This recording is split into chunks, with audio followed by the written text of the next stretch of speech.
బుజ్జి తల్లి, బుజ్జి తల్లి, పో నీకు పెట్ట. అని మామిడి పండు తింటావా? అని బుజ్జి తల్లి నువ్వు తింటావా? నువ్వన్నీ తినేస్తావు, నీకు సిగ్గులేదు. తింటావా? అని బుజ్జి తల్లి, బుజ్జి తల్లి మామిడి పండు తింటావా? అబ్బా ఇవన్నీ పొడుతా అన్నీ తినేసేస్తావా? తినకూడదు, తప్పు. ఏ పడితే తింటారా? తింటావా?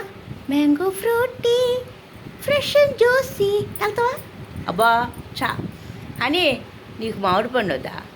నీకు మామిడి పండు వద్దా? తినరా? ఓయ్ చికెన్లు మటన్లు తింటావా? ఇది తినవా? లెగ్ పీస్ కావాలా? దొంగ మొహం దాన. నువ్వు తింటావమ్మా? బుజ్జి తల్లి నువ్వు తింటావా? నువ్వు తింటావా? నువ్వు తింటావు, నువ్వు తింటావు కదూ, నాకు తెలుసు నువ్వు తింటావు.